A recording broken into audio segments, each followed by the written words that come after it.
Huwag ma-shock, ako lang to. Hindi pa to face reveal. Baka abot ay ng 100,000 subscribers saka pa tayo mag-face reveal. This face sounds familiar. Anyway, mga kadonatics, diretso na tayo. Isang political analyst from the University of the East sa UE, alam nyo naman yan kung saan. Grabe yung mga banat niya kay Tatay Digong, mga kadonatics, but in positive way. Eto, mga kadonatics, panoorin natin. Yung isang bagay na hindi masabi natin na yung confidence at saka yung trust rating ni former President Rodrigo Duterte ay hindi nga yung term na magiba o matibag. Una, yung karisma ni former President Rodrigo Duterte. Yung kung titignan mo si kung aaralin mo yung leadership style niya, napaka-charismatic na leader ni former President Rodrigo Duterte. Ikalawa, yung charisma niya nagre-resonate sa kadahilanang yung paraan ng politika niya ay direkta sa tao. Man of the people si former President Rodrigo Duterte. Kitang-kita ito sa paraan ng pakikitungo niya, paraan ng pagsasalita niya, Tagalog, common na people yung kanyang audience at nakakapture niya ito. Third, yung walang pagbabalat kayo sa parte ni former President Rodrigo Duterte. Madaling maka-identify sa kanya yung mga tao sa kadahilan ng kumakain siya sa karinderya, yung pamumuhay niya pagkatapos niya maging presidente, payak, napakasimple. Yung kinakain niya sa palasyo ay kitang-kita mo rin din dun sa klase ng hinihahain na isda, gulay. Maririnig natin tong ganitong kwento at makikita natin. Lahat ito naka-identify at naka-relate yung tao kung kaya malakas ang pundasyon niya dito. Unang aspeto yan. Yung ikalawang aspeto dun sa bagay na ito, isa 6 na taon, ang mga naging polisiya niya ay tagos sa taong bayan. May trickle-down effect at kitang-kita at ramdam yung kanyang mga polisiya na naramdaman ng tao. Dito sa mga Duterte, mataas pa rin po ang net satisfaction na rating po nila, yung tiwala, yung grado ng taong bayan sa kanila. Sa kabila po sa panahon ngayon, sa administrasyon ngayon, paninira na, panay pang banat na dito sa kay Vice President Sara Duterte. Former President Rodrigo Duterte, ganun din. Tuloy-tuloy pa rin yung pagbanat sa kanya kahit nakakulong na doon sa The Hague, no, sa ICC. Pero itong mga nasa pamumuno ngayon, medyo alanganin pa rin yung kanilang grado. Sa kabila ng marami na silang ginagawa, either mapapresidente man, wala nga ginagawa. Aliado na dito sa Kamara, masyadong mababa pa rin. At ang pinaka-latest nga na survey ng SWS, sinasabi nilang nag-plus 10 daw tumaas siya, no? Naging mataas yung kanyang rating daw ngayon. Pero kung ikukumpara mo naman sa nakalipas na mga naging presidente, di hamak na mas mataas pa nga si Aquino sa kanya, and lalong mas mataas si former President Rodrigo Duterte sa kanya. Nakikita nyo po ba na parang naging benchmark si PRRD? Kaya hanggang ngayon hindi pa rin matabunan yung kanyang legasiya dahil kumbaga hanggang ngayon mataas pa rin yung tiwala ng taong bayan dahil hindi matabunan kahit na marami ng mga pangyayari po ngayon at ginagawa ang gobyerno natin, Prof. Alam niyo, napakagandang pag-usapan yung binanggit niyo po, ka Edmar, no? Una sa lahat, malaki ang naging puhunan ni former President Rodrigo Duterte. Kasi kung susuriin natin yung kanyang governance, yung sa 6 na taon, napakakulang sapagkat hindi sapat yung 6 na taon sa lalim at bigat ng problema ng ating bansa. Yung isang bagay na hindi masabi natin na yung confidence at saka yung trust rating ni former President Rodrigo Duterte ay hindi nga yung term na magiba o matibag. Una, yung karisma ni former President Rodrigo Duterte. Yung kung titignan mo si kung aaralin mo yung leadership style niya, napaka-charismatic na leader ni former President Rodrigo Duterte. Ikalawa, yung karisma niya nagre-resonate sa kadahilan ng yung paraan ng politika niya ay direkta sa tao. Man of the people si former President Rodrigo Duterte. Kitang-kita ito sa paraan ng pakikitungo niya, paraan ng pagsasalita niya, Tagalog, common na people yung kanyang audience at nakakapture niya ito. Third, yung walang pagbabalat kayo sa parte ni former President Rodrigo Duterte. Madaling maka-identify sa kanya yung mga tao sa kadahilan ng kumakain siya sa karinderya, yung pamumuhay niya pagkatapos niya maging presidente, payak, napakasimple. Yung kinakain niya sa palasyo ay kitang-kita mo rin din dun sa klase ng hinihahain na isda, gulay. Maririnig natin itong ganitong kwento at makikita natin. Lahat ito naka-identify at naka-relate yung tao kung kaya malakas ang pundasyon niya dito. Kikita mo talaga mga kadonatics, yung totoong personality ng tao makikita mo sa kanyang mga kinakain. Like, kung itong isang tao mga kadonatics is more on, basic food, like yung mga pang mahihirap lang na mga pagkain, yung tuyo, tapos kumakain ng bagoong, or mga kadonatics na makikita mo sa mga pobre, ay kinakain ng isang opisyal, ay talagang makikita mo na, masasabi mo na, mabuting opisyalis yan. At eto namang klaseng opisyal mga kadonatics na mahilig sa mga fancy food. Yung mga mamahalin talaga, doon mo din makikita yung personality nila na talagang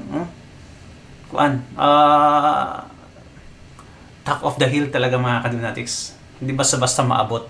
Kaya relate yung mga tao kay Tatay Digong dahil madali siyang malapitan mga kadonatics. Kung anong kinakain mo, yun din kinakain ni Tatay Digong, kaya relate kayong dalawa. Wala nang ibang presidente na ganyan mga kadonatics.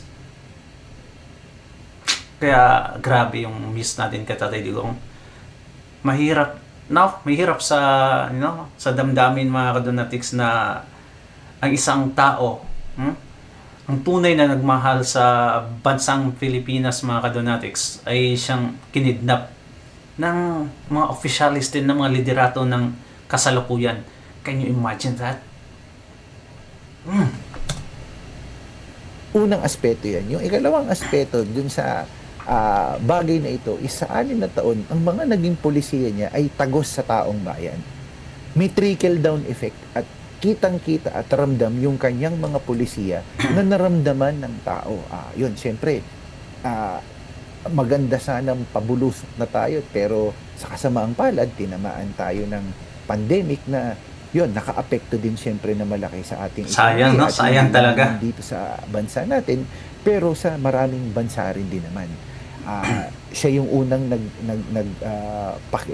nag-introduce ulit at ipinakilala ulit yung build program na Golden Age of Infrastructure age natin dito sa Pilipinas. So, isa lamang ito dun sa legacy niya na talagang may trickle down effect na hanggang ngayon ramdam ng mga tao, kasi ang pinaka-importanting sukatan dito is ngayon nagkukumparahan, ipinaghahambing na, at nasanay kasi din yung taong bayan, yung leadership style niya na syempre matigas, very decisive.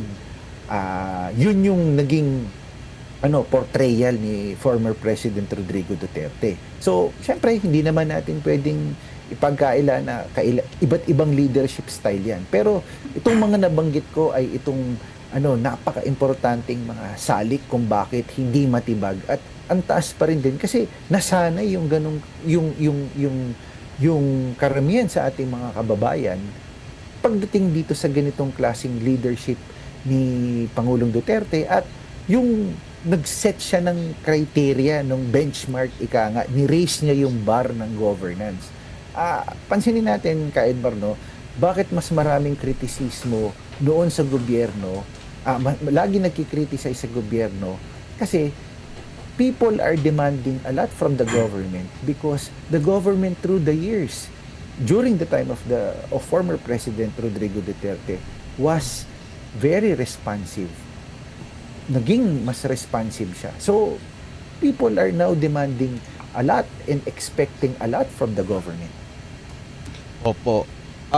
Halos magkapareho lang sila dito sa survey ng SWS. Nung umupo sila, almost same lang 2016, pag-upo, unang survey ng SWS, plus 64. Si PRRD. Si Marcos Jr. naman plus 63. Pero, bumaba sa pwesto si PRRD nang may plus 81 na grado na ibinigay. So, Grabe ang taas, no? hindi naman nag-maintain ng 64, meron din siyang bumaba din siya ng 48, ganyan. Ang average ni FPRRD ay nasa 60. plus 62. Pero, tama. si Marcos Jr. ngayon, ang pinaka-lowest ata niya is noong April 2025 na nag-minus 10 siya. Nag-negative 10 siya. Grabe yun. And nag-plus 10 siya ulit ngayon. Ang pinaka-average niya ay nasa plus 32 sa kasalukuyan. See, kung look at that, susunod naman mga dito sa kadonatics. naging survey during FPRRD, wala siyang ganitong grado din every survey. Pero ngayon, dinidiscredit yung kanyang mga ginawa. Di ba? Maraming tayong mga naririnig. Panay, diretso na naman yan sa investigation kay Duterte. Si Duterte na naman may kasalanan yan. Tama. Pero bumaba siya sa pwesto na may mataas na grado. Ibig sabihin, satisfied sila sa pangkalahatan ng mga ginagawa ng dating Pangulong Rodrigo Duterte. Pag ganito ba ang grado, tapos sisiraan mo, matitibag ba yan, Prof? Yung mga ganyan. Magiging epektibo pa ba ito? Kasi during sa administration ni PRRD, ang dami ng mga banat din sa kanya, di ba? Lalo na yung mga nasagasaan niya, mga oligarchs. Nandyan din yung nasagasaan niya na CPP, NPA, Drug lords, yung mga hindi gusto yung kanyang mga naging pulisiya. Hindi po ba? Nandyan yung mga dilaw at yung controversial na war on drugs sa EJK Kuno. Pero bumaba siya 81%. Kung sisiraan mo siya ngayon, ito ba yung nagiging parang resulta din na magiging effect talaga kung sisiraan at baka babalik lang sa'yo. Dahil hanggang ngayon, mula noong Duterte administration hanggang ngayon, nandun pa rin yung paninira sa mga Duterte. Pero still, nandun pa rin sila sa pwesto na nagkakatiwalaan pa rin sila. Tama. Yun nga yung sinasabi natin, Ka-Edmar, na kung saan yung naging magandang puhunan kasi nagresulta sa magandang action o nagresulta doon sa pagtagos na kung saan itong mga pulisiya at saka yung mga reforma ng mga tao ng former President Rodrigo Duterte naramdaman ng mga tao. Ikalawa, yung mga tao ngayon sa tingin ko Ka-Edmar, nauumay na dun sa paninira at saka sa mga bangayang politika. Kaya alam mo yon, talagang nakaka-epekto to. Pero minsan, Prof, hindi tingin nila niyo alam po kung ba anong paniniwalaan nila sa sobrang daming mga paninirang nangyayari. So yun yung nakakalungkot talagang kung hindi na discredit dun sa labanan ng mga nagawa, dun sa personal at paninira na lang nagre-resulta. Kaya nakakalungkot at mas at tandaan natin, mas mag-i-intensify pa yan, Ka-Edmar, lalo na sa mga susunod na mga panahon habang papalapit na yung 2020 election. Pero Prof, maputo lang kita. Epektibo pa ba ang siraan yung kalaban mo Hindi sa na. politika, lalo na yung mga Duterte? Or mas epektibo kung hihigitan mo yung kanyang nagawa? Kung gusto mong i-discredit yung kanyang mga ginawa, gusto mong siraan yung kanyang nagawa. Kasi sa mahabang panahon, ang dami nang bumabanan sa even before siya umupo bilang presidente, hanggang ngayon, may bago, may paulit-ulit lang na mga issue, pero still, andun pa rin yung tiwala, kumbaga nakatatak na siya. So, epektibo pa ba yung negative na mga banan sa kanya, or mas maganda higitan mo na lang yung kanyang nagawang trabaho? Tama ka dyan, ka Edmar. Ano mo, sa totoo lang, ang pinaka dapat labanan na gawin na lang is kung ito yung ginawa Achievements, ni Pangulong accomplishment. Duterte, mas higitan pa. Kasi Yan. ako tingin ko ang pinakamahalaga ngayon yung labanan ng governance. Yun, yung Tama. paano mas mahusay, maipakitang mas mahusay yung mas mahusay yung pamamahala. So kung talagang sincero sila, itigil na yung bangayan, itigil na yung paninira, at higitan na lamang yung ng trabaho. Exactly. Yung nagawa nung nakalipas na administrasyon. Yun yung mahalaga dito yung pagalingan, hindi siraan.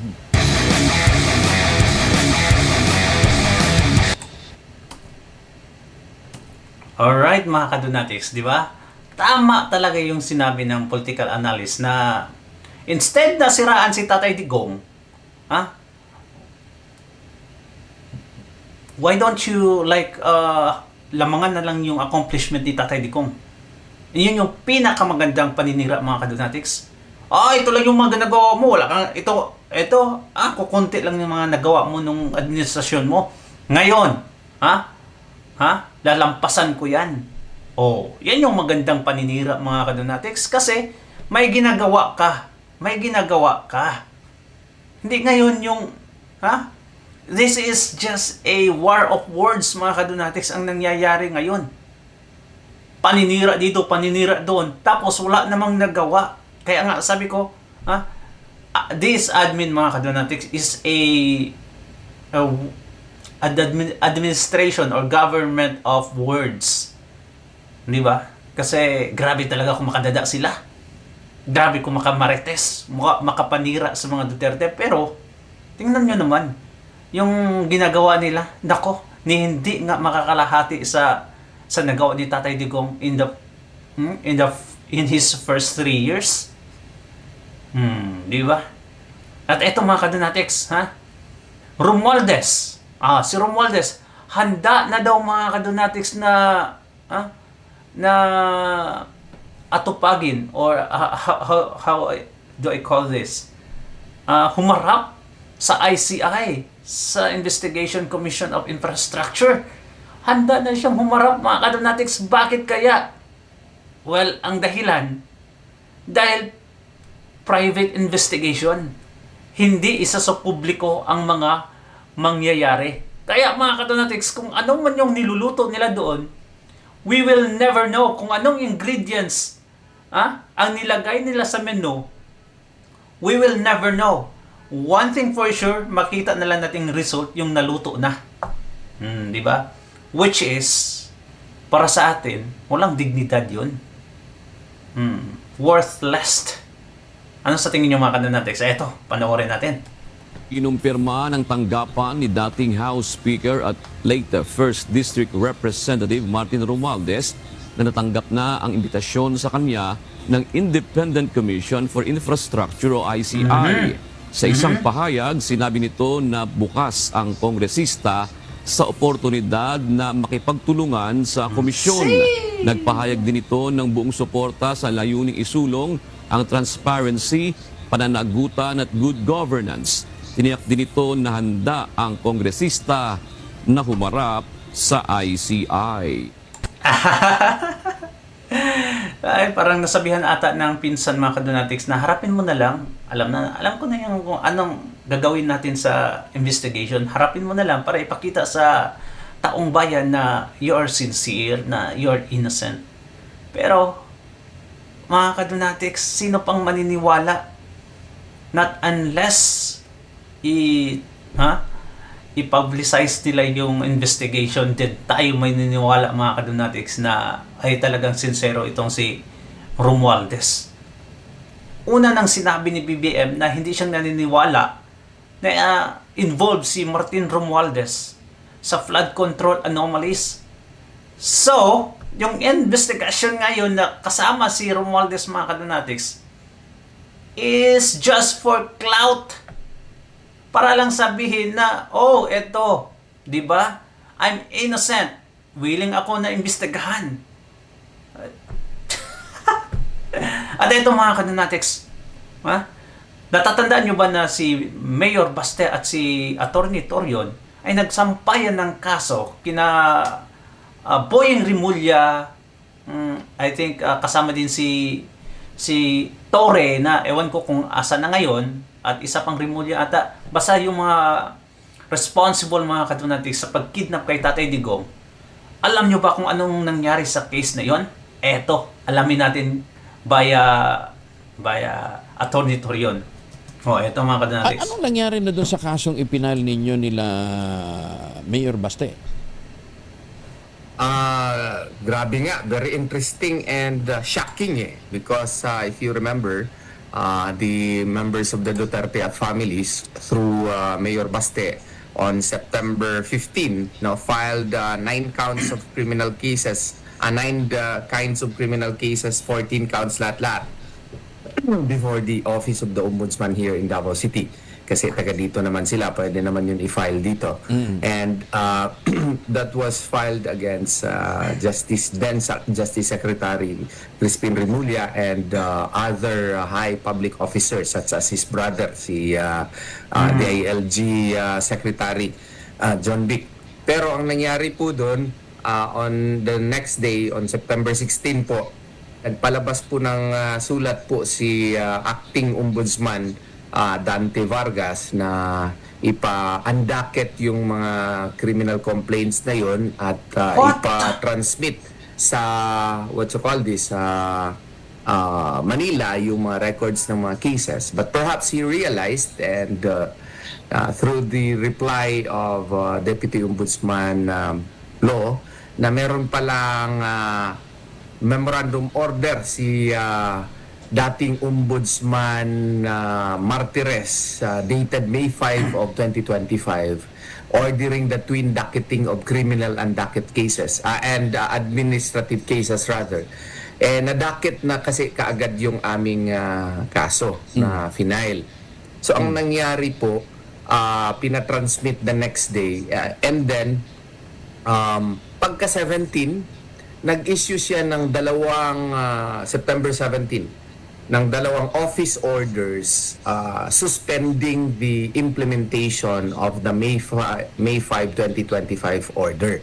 So yun yung nangyari to justify na bakit niya pina-undocket yung yung kanyang yung kaso na na-file namin. Ang problema dun September 15 yung na-file namin, yung office order niya September 17. Allegedly, mayroon yung 10 days pala na retroactivity.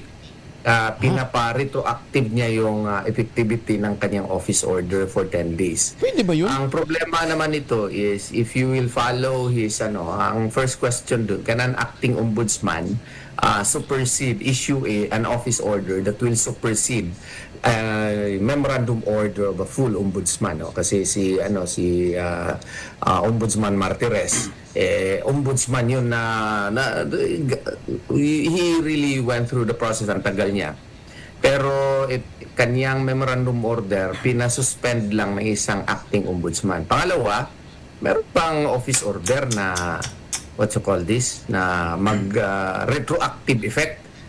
Ang problema niyan, selective pa. No? So, ang aming tingin, hindi talaga po pwede ang office order na mag-supersede ng isang memorandum order at pabalik, retroactive yung effectivity. Selective pa, bakit? Kasi nung September 7, merong COA fraud report na final yung COA against finurnish yung ombudsman against certain DPWH officials.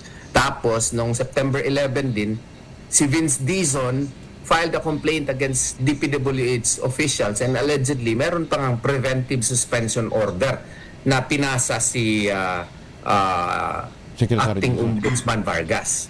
So we have here a situation na office order lang, sinupersede yung memorandum order at retroactive pa yung effect, selective pa at pina-undocket yung kay Mayor Baste. Kaya ang ginawa namin, nagpadala kaagad kami ng sulat sa kanya. totoo ba ito? Kailangan kami ng confirmation nito kasi kailangan namin ng mga certified true copies. Maniwala ka sir, hanggang ngayon di pa kami ni-reply. Ganyan katindi yung administrasyon ngayon. Hindi, in another word mga kadonatics, parang pinawalang bisa yung final nila na complaint against Boying Rimulya para sana mga kadonatics, hindi talaga siya ma-appoint bilang ombudsman. Kasi pag may nakabinbin na kaso, ay talagang mga kadonatics, hindi siya pwedeng ma-appoint dyan. Pero ang nangyayari ngayon, ay pina-undakit, tapos pina-retroactive. It means mga kadonatics, something that takes effect on the side date mga kadonatics. So kung anong gusto nila na date na ipa-take effect, yun pa, saka pa yun mag-effect yung complaint na yun. I'm not really that sure, pero yun yung pag-iintindi ko sa retroactive. Pero yeah, see, it's shocking talaga mga kadonatics kasi wala silang ginawa. Ganyan katindi ngayon ang Marcos administration. Lahat na lang na against sa kanila ay talagang pinipersecute nila. Kahit alam naman natin mga kadonatics na they have the right to file the complaint. Di ba?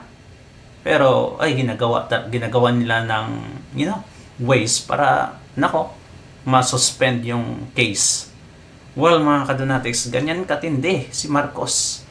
At mas titindi pa daw. Sabi ng isang political analyst, it's going to be intense in the coming year mga kadonatics as we are approaching the 2028 election. Ano kayo mangyayari? It's so interesting mga kadonatics and scary at the same time kasi what if magawa nila ng paraan na hindi makatakbo si Inday Sara Duterte for 2028 presidential election. Di ba? So ang mangyayari niyan mga kadonatics, grabe, napaka-interesting yung politika sa Pilipinas.